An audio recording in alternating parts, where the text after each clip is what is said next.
Feeling responsible for everything generally means blaming yourself for pretty much anything awful that has, can, or will happen to you, which usually means a lot of suffering, guilt, and victim blaming, which is pretty much just the tragic story of Peter Parker's life. Welcome back, Nerd Squad. This is Top 10 Nerd, and I'm your host, Amanda McKnight. We have been before, and we are returning once again to count down another Top 10 Worst Things to Happen to Spider-Man Part 2. Get ready, because between the comics, the Spider-Verse, and the MCU, this one's going to be a doozy. Number 10. Marriage Blocked. No marriage. Recently in the comics, during the beginning of Sinister War in issue number 1, Peter was getting ready to propose to Mary Jane again after years of them not being together, not really being allowed to get together due to his deal with Mephisto. Finally, it seems as though Peter and Mary Jane are ready to once again move forward together as a couple. Peter has a ring ready and everything, and he plans to propose to Mary Jane following her big movie premiere. Unfortunately, fate and kindred have other plans for Peter. Instead of Spider-Man getting to propose later in the evening, their night is interrupted by a newly formed Sinister Six, and that's just one of the versions that it turns out Peter will have to face throughout the long night.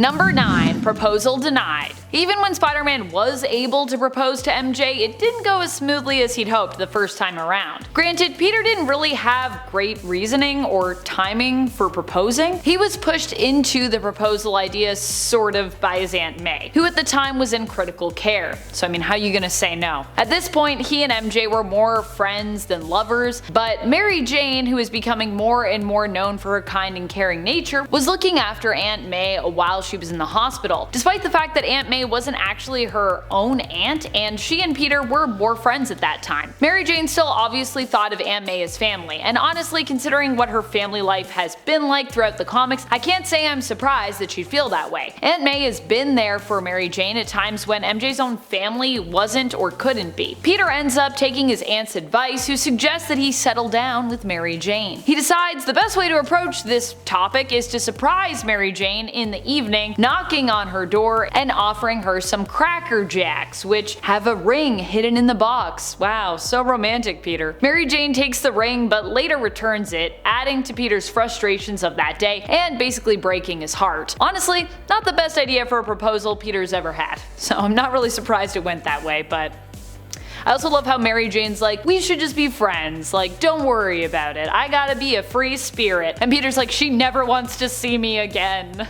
So dramatic, Peter, relax. And friends, if you are loving this list and you want more lists like it, be sure to let us know by hitting that like button. I guess that also means that you're super into Schadenfreude because you want to hear more about Peter's suffering. Number 8. Secret Identity Revealed. In the comics, Spider-Man's secret identity has been revealed before, and in the Marvel Cinematic Universe, we also now know that this is a thing. Spider-Man's true identity, being Peter Parker, gets revealed at the end of Spider-Man Far From Home in the MCU. And although we don't quite know yet how this will shake out for him in No Way Home, the trailer we got seems to imply that it's going to be a pretty rough go for Peter. So rough, in fact, that Tom Holland's Peter Parker will be forced to turn to Benedict Cumberbatch's Dr. Stephen Strange for help. Wong urges Strange not to meddle, warning him that the spell he's thinking of using is too dangerous. But of course, Doctor Strange, being Doctor Strange, he decides to cast it anyway, attempting to help Peter out by making everyone forget his true identity again. Unfortunately, this too will likely lead to more problems than any kind of solution. And of course, there is the added factor that Spider-Man's identity isn't just out there,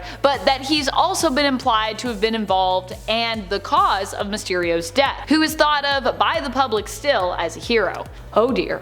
Number 7. Fighting Sinister Sixes and 7. During the events of Sinister War, Spider-Man didn't just have his proposal interrupted, he had his life nearly snuffed out in the midst of being caught up in what could only be described aptly as a Sinister War. I mean, hence the name of that series. That is a war between multiple Sinister Sixes and even one all-female Sinister Seven known as the Syndicate. Not to be confused with the Sinister Syndicate, which is its own thing, just to be clear. So many sinister groups, so confusing. All the teams of villains for one reason or another seemed to be interested in Spider-Man, which meant he had quite an evening full of tons of fighting, near-death experiences, and stolen moments where he attempted to catch his breath only to be interrupted by one of the multiple teams who were in pursuit of him. I personally felt exhausted for Peter while just reading Sinister War. I was like, oh geez, he's just trying to catch his breath and he's like, I can't even catch my breath. My goodness. Number 6. Black Cat's Secret Powers. Something that definitely hurt Peter and affected their relationship severely was Felicia's secret that she had gotten powers of her own. Her powers unfortunately also happened to be the worst kind in terms of getting close to people, as they were bad luck powers. These powers seemed to affect not just anyone who targeted Felicia, but also at one point anyone who was extremely close to her as well, like say her lover, Spider-Man. The other unfortunate fact of these powers was that Black Cat had actually acquired them from Kingpin. While Spider-Man didn't end up finding out exactly what had gone on with Felicia and the powers, he did find out that he had a bad luck aura around him when he sought help from Doctor Strange to figure out what was basically going on, because he knew something was up. However, Peter assumed that Felicia had actually given him the bad luck aura on purpose, not knowing that it was all non-intentional and that Black Cat had only really gotten the powers to protect herself after almost dying at the hands of Doc Ock. Needless to say, Spider-Man's assumptions left him feeling betrayed,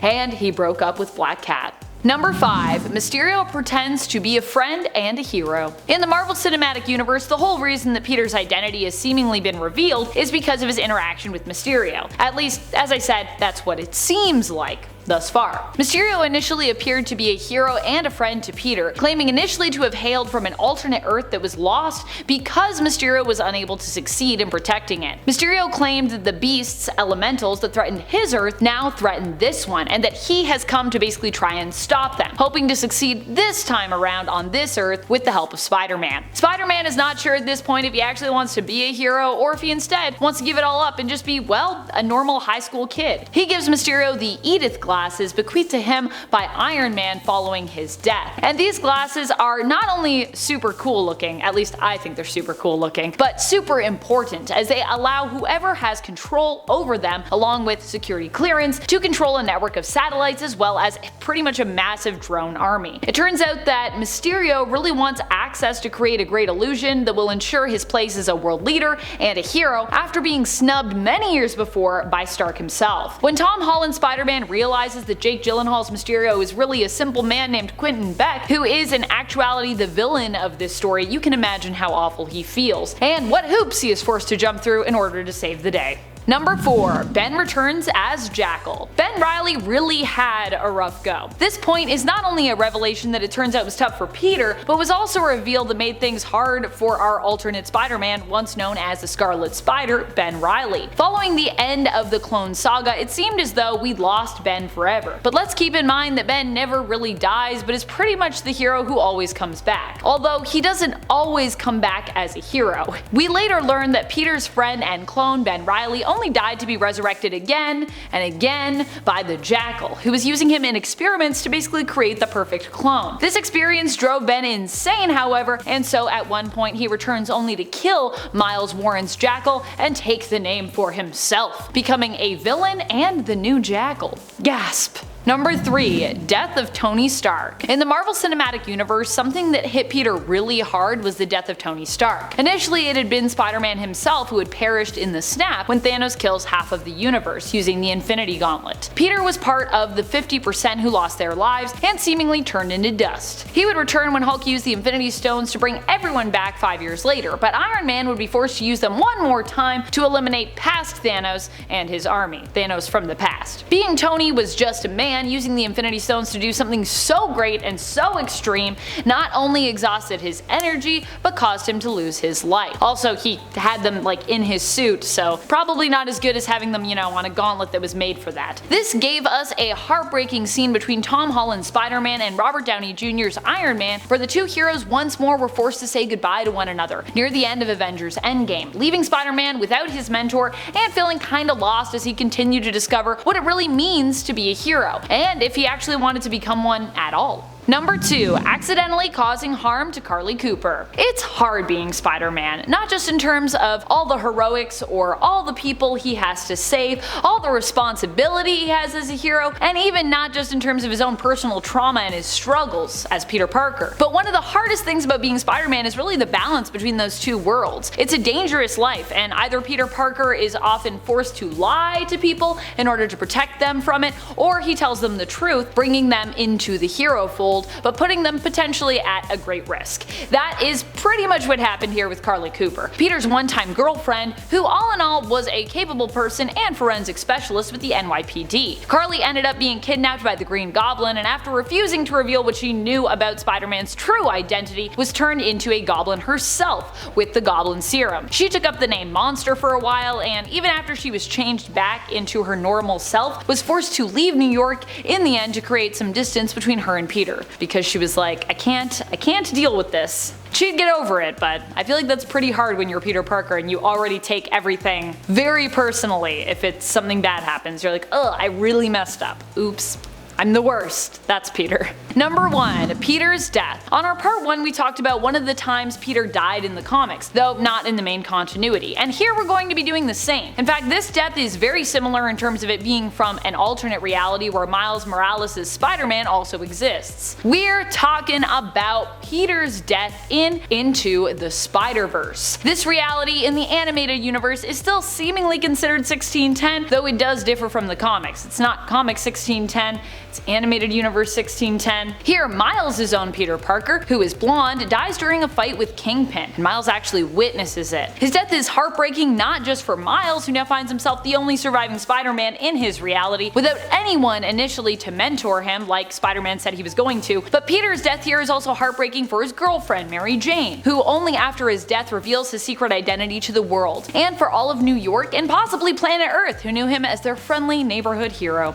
Sad. It was very sad actually. I feel like I cried when Peter Parker died in Into the Spider-Verse. It's pretty tragic. What events do you think are the most tragic in Spider-Man's life? Which version of Spider-Man do you think is the most unfortunate? And what loss do you think Spider-Man has felt the most throughout his life? Let us know in the comments below. This has been Top 10 Nerd, and I am your host Amanda McKnight. Till next time, you stay nerdy, YouTube.